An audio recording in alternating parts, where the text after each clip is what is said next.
છો ને એ કોઈ એક ગામના નથી કે એક ઘરના નથી, એક સમાજના નથી, બધા જ અલગ અલગ ઇલાકાના છો. પણ તમને અહીંયા સ્ટેજ ઉપર પણ તમને અલગ અલગ લોકો દેખવા મળ્યા હશે અને ઘણી બધી વાતો સાંભળવા મળી છે. ઘણું બધું નામ પણ લેવામાં આવ્યું છે. ઘણા બધા વર્ષોથી માર્કેટમાં કામ કરતા હશે, પણ બન્યું શું? વારંવાર એ જ બતાવવામાં આવે, મારો પાવર, મારો પાવર, મારો પાવર. મને એવા લોકો મળ્યા, મારે 25 કરોડનો પાવર છે. Yes sir, best. આઈડી ખોલ. મને 3 મહિના થશે, તને 25 વર્ષનો પાવર છે. આઈડી ખોલ. ઇન્કમ કેટલી છે બતાવ. તારી ઇન્કમ કેટલી છે બતાવ. સાહેબ, હજી તો શરૂઆત થઈ નથી. એટલે 25 કરોડનો પાવર છે યાર.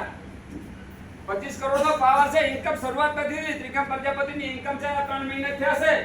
આ 3 મહિનાની ઇન્કમ તને બતાવશું. 1,36,000 રૂપિયા ઇન્કમ છે.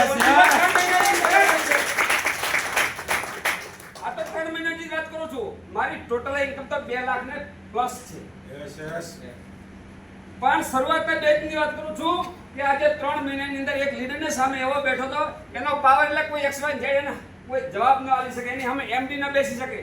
એને ઓનલી પર એક જ સવાલ બોલ્યો તો, તું મજૂરી શેના માટે કરે છે, કામ શેના માટે કરે, વર્ષોથી ભટકી શેના માટે રહ્યો છે, તારો ખેલો બતા મને. તારા છેલ્લાની ચેક પણ તૂટેલી છે, નવી ચેક નથી કહી શકતો.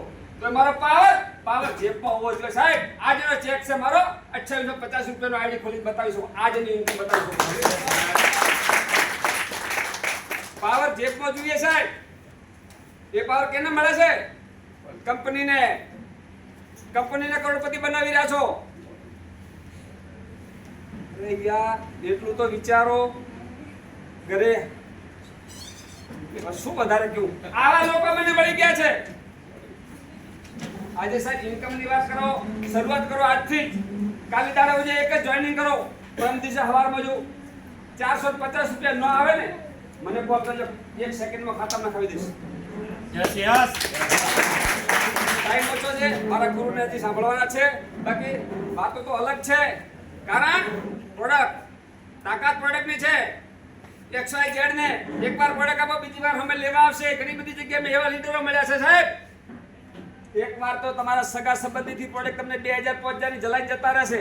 બીજી વાર પ્રોડક્ટ જ્યારે ફોન કરો છો ને, મહિનો થઈ ગયો પ્રોડક્ટ, સાહેબ લોકો ફોન ઉપાડતા નથી. 2-3 દિવસ ટ્રાય કરો છો, ફોન નથી ઉપાડતા, ત્યારે બને શું? ચલો આ તો ઘર જતો રહો. સાહેબ, ઘરને દરવાજે આવે, ખબર પડે કે સાહેબ ગુરુ આવી ગયા છે, ત્યારે પાછળના દરવાજેથી બાયપાસ કરે છે. ઘરવાળા કહે કંટાળે છે ગોમ ગયા ને. કારણ શું છે? લોકો કંટાળી ગયા છે.